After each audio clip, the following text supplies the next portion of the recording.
Selamat siang, terima kasih Ibu Moderator, Ibu Luki Triwigati. Shalom, Assalamualaikum, Om Swastiastu, salam kebajikan. Terima kasih untuk LPPI dan Pak Edi Setiadi yang sudah mengundang saya. Dan selamat siang untuk seluruh pembicara. Izinkan saya segera membagi slide ini sehingga kita bisa lihat bersama.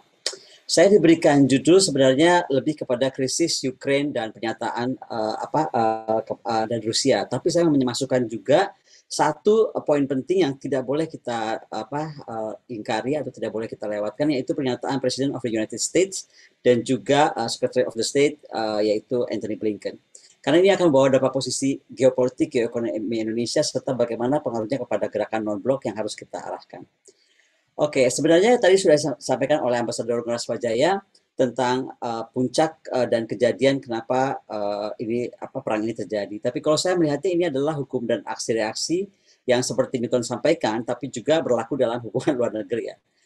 Intinya kalau saya menggarisbawahi di 2008 ketika deklarasi KTT NATO di Bukares, dan Rusia sudah menyatakan dengan keras bahwa Ukraina tidak diizinkan bergabung ke NATO karena menjadi anggota NATO adalah menjadi kesalahan strategis yang akan merupakan ancaman langsung bagi kepentingan strategis dan inti dari Rusia. Dan itu yang harusnya kita hargai dan sehingga eskalasi atau kulminasi ini tidak terjadi.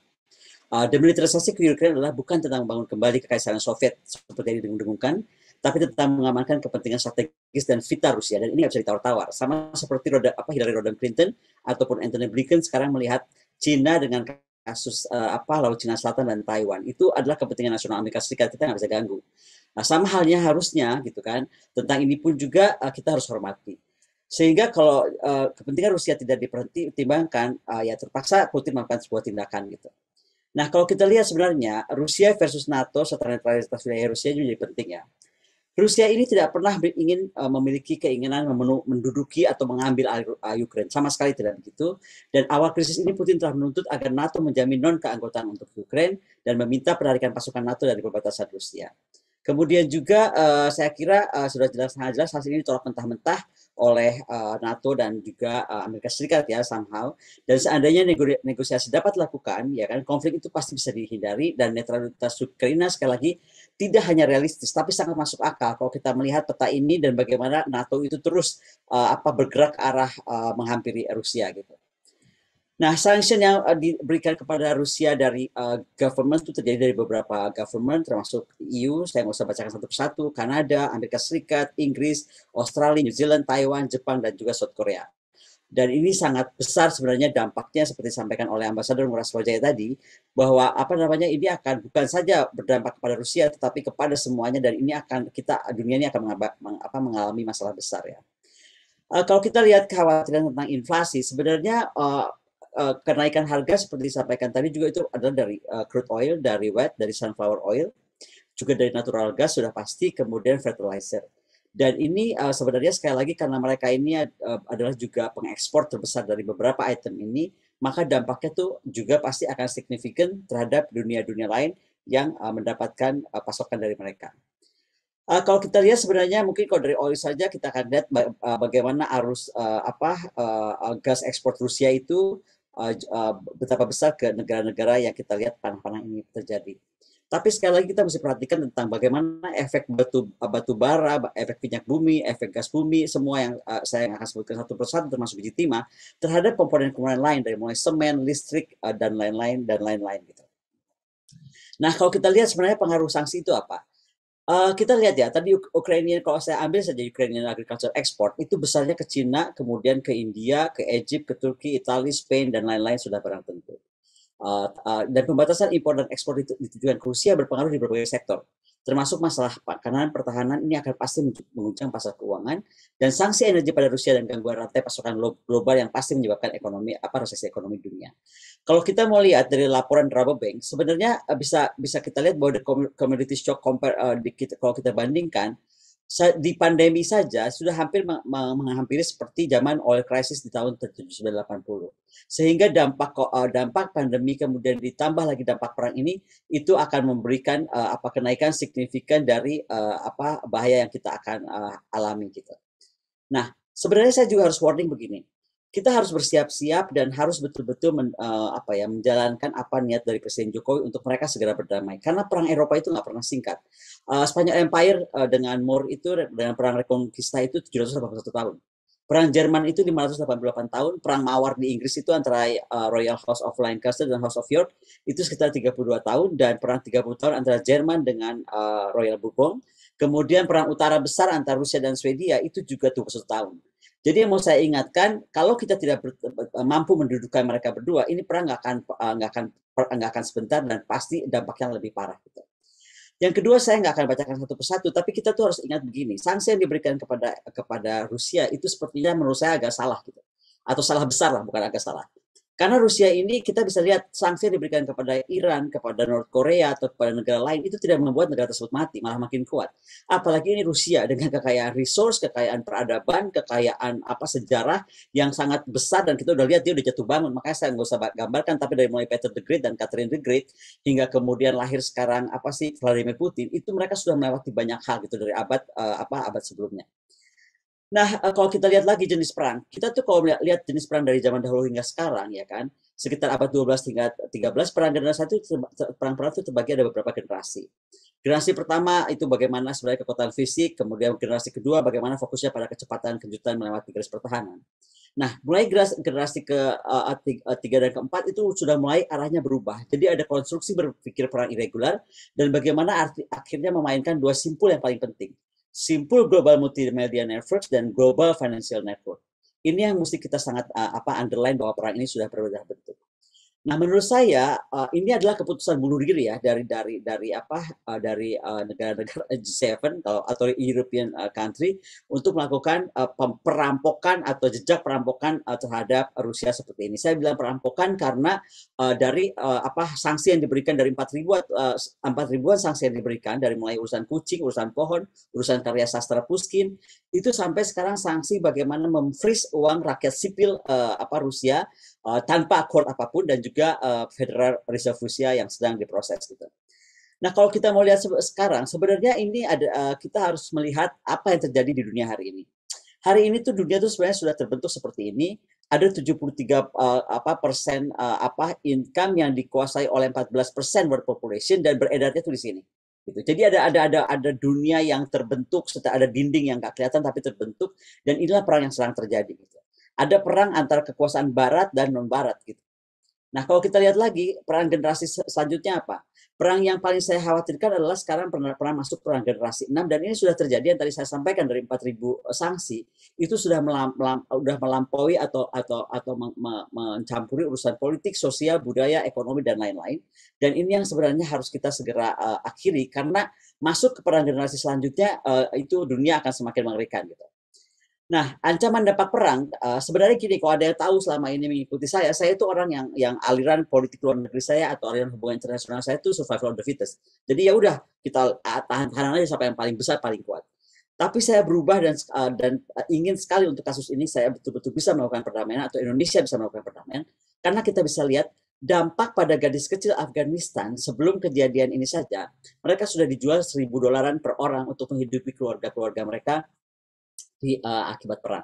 Maka dampak ini pertama akan semakin membuat gadis-gadis dimanapun dijual dengan harga murah dan mungkin di bawah $1.000, dan itu pasti sangat menyakitkan hati kita semua, dan kita nggak mau itu terjadi.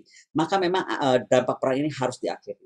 Kalaupun terjadi sekarang sebenarnya perebutan atau perampokan dari negara-negara Barat kepada Rusia, ya kalau kita melihat kasus gadis ini di Afghanistan, ya harusnya berlaku sama dong. PBB itu tadi saya mungkin agak beda pendapat dengan Pak Ambasador Ngurah Swajaya. Saya tidak merasa PBB itu tidak berfungsi, karena kalau berfungsi harusnya sanksi yang diberikan kepada Rusia juga diberikan kepada orang-orang kaya Amerika gitu, untuk apa yang dilakukan Amerika di Libya, Irak dan lain-lain.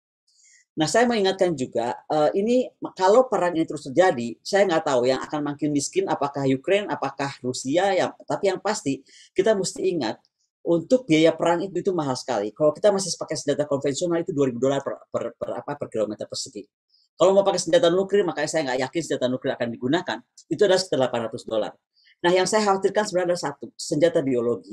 Dan kita banyak ketahui dari laporan-laporan intelijen ada 30 laboratorium biologi untuk yang di Ukraine yang dilakukan bersama Amerika Serikat. Nah, biologi warfare ini murah sekali. anggaplah tidak dilakukan oleh negara, tapi dilakukan oleh lone wolf, ini hanya $1 per kilometer persegi. Dan ini dapat menghapus seluruh populasi dalam detik, dapat menghasilkan manusia setelah hewan berbahaya, juga kerusakan atau kebinasaan tanaman. Contoh kalau kita mau lihat apa sih dampak kira-kira perang biologi, lihat aja apa COVID yang terjadi. Walaupun saya nggak bilang COVID adalah hasil senjata biologi yang diciptakan ya. Tapi maksud saya coba lihat dampak pandemi. Nah itulah kira-kira kalau senjata biologi diciptakan. Sasarannya bisa satu negara, tapi seluruh dunia bisa menghadapi kiamat. Nah, saya mau ingatkan pada pertemuan Presiden Federasi Rusia Vladimir Putin dengan Presiden China Xi Jinping di 4 Februari yang lalu. Di situ nyatakan hubungan ini akan lebih dekat antara China dan Rusia, dan ini adalah realisasi dua negara ini sebagai pertahanan terakhir dunia, melindungi tata dunia baru yang berkeseimbangan. Tolong di underline ini karena ini sangat penting. Dan saya adalah aliran yang percaya sekali bahwa memang mereka berdua ini, China dan Rusia, adalah sistem pertahanan terakhir untuk dunia ini tidak dilakukan secara tidak di lead secara unipolar, tapi bagaimana ada keseimbangan terjadi. Dan kekuatan nyatanya itu adalah bagaimana orientasi strategic future partnership, di mana memasuki era baru yaitu pembangunan global yang berimbang dan berkelanjutan. Nah, statement Blinken kemarin dan juga Macri statement ini adalah mengerikan juga ya. China is the only country with both the intent to reshape the international order and increasingly the economic, diplomatic, military, and technological power to do it. Dan Beijing vision would move us away from the universal value. Ini kan kata-kata menurut saya sangat berbahaya, apalagi kita baru mendengarkan sendiri Presiden Biden menganggap atau akan menyatakan bahwa dia akan ikut campur pada kasus Taiwan jika terjadi sesuatu. Dan Senator Jeff Merkley bilang bahwa we have no choice but to compete because the word of China would be unacceptable. Apa yang unacceptable dari China? Ini nih, hal-hal seperti ini mengerikan sekali. Saya akan kutip aja nih kata-kata Blinken yang sudah saya beri tanda-tanda kuning ini. Tapi bagaimana misalnya mereka tuh akan invest, align, dan compete. Why? Kenapa harus ada terjadi kompetisi yang kemudian akan meluluhlantahkan dunia? Ini saya harus saya underline ini semua karena ini akan menghampiri wilayah kita yaitu start dari Laut Cina Selatan. Saya nggak tahu kenapa ide ini dimulai. Apakah picking up other countries right atau hak sipil negara lain itu akan dilakukan, dan itu karenanya harus finding reason untuk melakukan perang. Kembali ya, finding reason melakukan perang itu seperti ini saya sampaikan, dianggap Cina berbahaya, dianggap Cina itu harus ada kompetisi sangat keras, kemudian dianggap juga bahwa statement Putin dan Xi Jinping itu berbahaya dan lain-lain gitu. Nah, Indonesia sebenarnya mengalami sakit kepala berat ya, karena menurut saya kita mesti lihat ada 3 aliansi di kawasan yang berbahaya buat kita, dan ini mungkin penting untuk masyarakat perbankan dan masyarakat keuangan memperhatikan. 3 aliansi di Samudra Pasifik ini akan sangat mungkin diarahkan membentuk fakta pertahanan modern NATO yang baru. Dan upaya hegemoni tersebut akan menimbulkan ancaman serius bagi perdamaian dan stabilitas baik regional maupun global. Dan Kementerian Luar Negeri semua negara anggota gerakan non-blok harusnya, termasuk Indonesia ya, Kemlu, itu harus menghidupkan kembali dan mengaktifkan serta mengoptimalkan DES gerakan non-blok. Karena sejak Presiden Megawati, setahu saya DES dari GNB itu di Kemlu sudah tidak aktif gitu. Siapa 3 kawanan itu? Yaitu Australia, India, Jepang, dan the United States. Dalam The Quad mereka tergabung sejak 2008.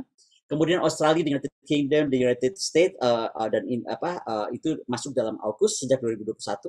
Kemudian bagaimana FPDA atau Five Power Defense Arrangement, yaitu UK, Australia, New Zealand, dan Malaysia dan Singapura sejak tahun 1971. Artinya ini tiga aliansi ini akan bisa segera cepat berubah bentuk menjadi semacam NATO. Nah, jadi kalau sekarang di Eropa tuh beredar meme seperti ini ya, type of headache itu either living next to China atau living next to Russia and Ukraine atau living next to China and Taiwan. Maka menurut saya mungkin another headache is we are living next to United States atau living next to United States alliance gitu. Dan ini yang kita mesti sangat hati-hati karena kita tinggal di kawasan yang sangat kuat dengan pengaruh itu. Nah, ini mungkin sekelas aja saya akan sampaikan bahwa kerjasama AUKUS itu nggak main-main, dia ada 11 agreement, dari mulai pembangunan postur kekuatan data integrasi, kemudian pembangunan kekuatan udara, bagaimana pesawat-pesawat juga akan semakin lalu lalang, pembangunan kekuatan aspek maritim, angkatan darat, kemudian logistik sistem, bagaimana kekuatan kemampuan senjata terpadu, kekuatan dalam basis industri, semuanya termasuk domain antariksa, kemudian domain cyber, satelit, dan lain-lain. Yang termasuk utama juga adalah bagaimana dalam kekuatan intelijen multilateral Five Eyes gitu. Jadi artinya memang kita akan bahaya kalau kita tidak mampu sekali lagi mengatur atau menghindari kulminasi titik tadi antara ucapan Presiden Biden kemarin yang kemudian di underline atau diperkuat oleh Anthony Blinken gitu. Nah, NATO of Asia Pacific in the making itu saya percaya hingga kemudian kita lihat sekarang visual Indo-Pasifik, Prancis mengandalkan kemitraan strategi utama terkuat dan bagaimana kemudian Australia juga lebih berkonsentrasi di Pasifik sebagian selatan. Saya mau cepat saja inilah yang dilakukan oleh Prancis. Prancis itu punya pulau-pulau nih di Pasifik dan kemudian Indian Ocean dan dia kemudian mencapai di Indian Ocean saja mencapai 2,6 juta kilometer persegi dan Prancis itu masuk dengan 3 area command dia. Jadi ini akan overlapping dan area komandonya dari Amerika Serikat, dari kemudian dari tadi negara-negara yang harus dan akan segera berubah menjadi NATO Asia Pasifik. Dan ini menurut saya harus diperhatikan. Tolong dicatat bahwa Prancis itu membangun 3 komando penting ini dengan semua basis-basis militer itu hanya 5 tahun terakhir ini. Dan itu mendorong apa yang disebut oleh kebijakan Presiden Macron, Le Grand Puissance of Asia Pacific. Dan dia masuk dengan operasi militer selain perang, yaitu dianggapnya keamanan lingkungan. Kalau kita lihat apa yang dimasukkan oleh Perancis dalam buku putih pertahanannya, Indonesia masuk ke sana. Ini artinya atas nama operasi militer selain perang, yaitu keamanan lingkungan, mereka mampu melakukan operasi militer perang. Dan ini kenapa kita mesti hati-hati, saya perhatikan sekali lagi ya, mereka akan masuk ke Laut Cina Selatan, terus masuk ke dalam Laut Jawa, sampai ke dalam ujung Papua sini. Of course di sini dia masuk juga karena ini daerah mereka dekat ke New Caledonia. Jadi makanya saya bicara tentang solusi dan saya berharap ini mampu dilakukan oleh pemerintah Indonesia. Pertama, stop the war seperti arahan Presiden Jokowi, open dialogue, berhenti mengusir-ngusir diplomat Rusia gitu kan, karena nggak akan menyelesaikan apapun dan malah akan menghambat dialog dan juga conflict resolution. Dan gerakan yang non-blok, karena kita adalah pemimpin juga di gerakan non-blok, kita adalah pencetus gerakan non-blok, maka harus melawan model Prancis, melawan perang supradingin ini dengan perang antara multilateral negara terhadap negara lain di daerah orang lain. Gitu. Menurut saya yang terjadi di Rusia sekarang, di Ukraina adalah perang multilateral dari multilateral countries terhadap Rusia di tanah Ukraina sehingga Ukraina paling babak belur. Kalau kita tidak bisa mengontrol ini, Taiwan akan diperlakukan sama menurut saya dan kita harus hati-hati karena itu sangat erat atau dampaknya juga sangat dekat dengan kita. Kemudian kita harus menyetujui penyelesaian sengketa melalui negosiasi bukan dengan arogansi, bukan lagi dengan menutup saluran dialog dan hukum-hukuman yang sanksi-sanksi yang akhirnya akan meluluhlantakkan seluruh dunia. Dan sekali lagi yang terakhir mungkin menyetujui realisasi keseimbangan kekuatan dunia yang nyata, sama dan setara. Ini slide saya terakhir. Maka kita harus melakukan the return of GNB, gerakan non-block movement, karena menurut saya PBB tidak berfungsi. Maka prioritas baru harus diberikan pada interaksi multilateral negara non-barat, membangun kesatuan ekonomi Rusia, Shanghai Cooperation, BRIC, dan ASEAN, dan membuka dialog baru dan mekanisme kemitraan bersama China, Rusia, Afrika, dan Amerika Latin untuk merealisasi keseimbangan kekuatan. Dan organisasi perjanjian patroli keamanan kawasan bersama mungkin harus dilakukan, karena tadi saya sampaikan di daerah kita tuh sudah semakin gawat dengan pernyataan Biden dan Blinken tadi, apalagi posisi-posisi negara-negara NATO tadi. Nah, ini mungkin saya sampaikan saja, mungkin banyak yang lupa, apa sih peran-peran dari Gerakan Non-Blok dan Dasar Bandung. Sebenarnya kalau kita baca, itu akan Dasar maupun Nawasila yang lahir kemarin 2015, itu tujuannya sangat baik dan lebih mulia daripada PBB, atau lebih fair daripada PBB. Jadi saran saya memang kalau PBB tidak bisa berfungsi lagi, mungkin sudah waktunya kita berpikir untuk membubarkan PBB, dan sekali lagi memperkuat Gerakan Non-Blok dengan Dasar dan juga Nawasila Bandung. Saya mau ingatkan ini, kita jangan ikut-ikutan parno atau ikut-ikutan ketakutan terhadap Cina, karena kalau kita lihat One Belt One Road dan kita nggak mau masuk ke sini, malah kita yang akan mungkin menjadi yang tertinggal.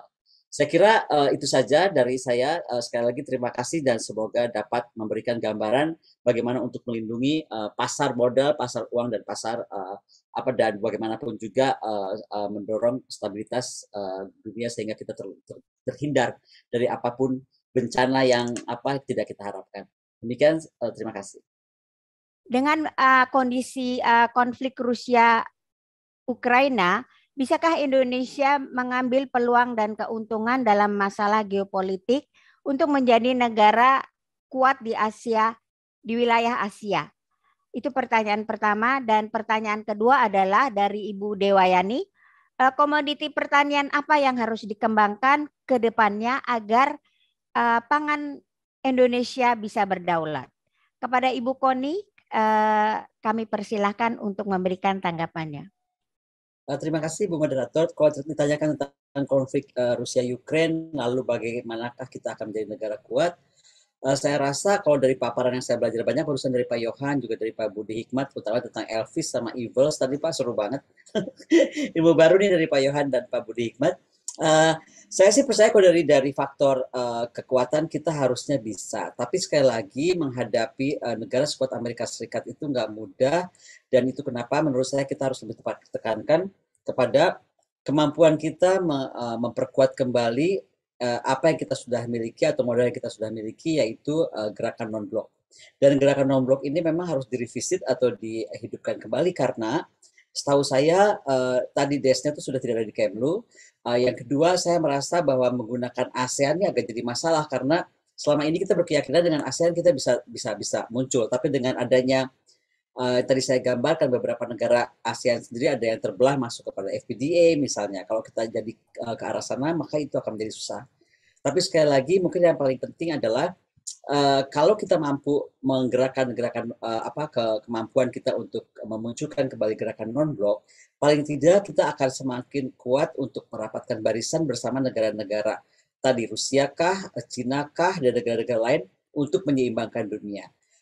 Kalau tidak, kita agak berat karena dari faktor dari kemampuan militer saja, kalau sendiri kita akan sulit menghadapi itu. Dan yang paling penting adalah sebenarnya kemampuan pengelolaan hubungan luar negeri yang baik tadi, dan sekali lagi memilih siapa kawan dan siapa lawan kita. At the same time, ini kan juga akan fluktuatif. Tapi yang paling penting adalah bagaimana sekali lagi modal berpikir kita yang utama adalah tidak terbawa-bawa oleh baik pemikiran siapapun, tetapi betul-betul melihat kepentingan Indonesia ke depan. Satu hal yang mesti dipelajari bahwa ketika negara itu tahu betul apa yang dia mau atau kepentingan nasional sudah sangat jelas, maka harusnya dia juga siap mengambil resiko apapun dan bergabung dengan siapapun. Saya kira itu saja Ibu Luki kalau yang ditanyakan hanya itu, meskipun tadi saya melihat ada beberapa pertanyaan lain, tapi mungkin nanti saja saya jawab sesuai dengan apa waktu yang diberikan. Terima kasih, Ibu. Jadi closing statement saya pertama, kita mesti bersyukur bahwa kita memang masih stabil dari keperluan substitusi apapun yang hilang di pasar kemudian lari ke kita beberapa sehingga kita kemudian mengalami banyak kebaikan ataupun keuntungan. Tetapi saya merasa bahwa ini tidak akan lama, apalagi tolong dicatat bahwa gerakan-gerakan dari negara unipolar itu sudah semakin jelas akan ke arah kita, sehingga kita nggak bisa overlook. Kemudian tadi ada pertanyaan, saya mau sekalian aja jawab juga di sini tentang PBB. PBB menurut saya tidak mampu cegah dan memberi solusi baik perundingan damai maupun gencatan senjata, dan sekali lagi akhirnya membiarkan Barat menjadi bagian dari persoalan. Nah, disitulah kemudian Indonesia harus muncul sebagai bagian dari pemecah persoalan atau resep politik baik untuk perdamaian dan juga keberlangsungan dunia yang damai. Dan itu menurut saya harus dilakukan dengan gerakan apa yang saya sebut tadi sebagai gerakan non-blok, karena itu semua ada di dalam deklarasi, baik deklarasi Havana maupun Dasar Sila Bandung yang tadi saya sampaikan. Demikian, semoga menginspirasi, dan mungkin selanjutnya kalau ada pertanyaan kita lanjut ke tempat lain saja karena waktu kita sudah habis. Sekali lagi terima kasih, saya belajar banyak sore hari ini. Terima kasih.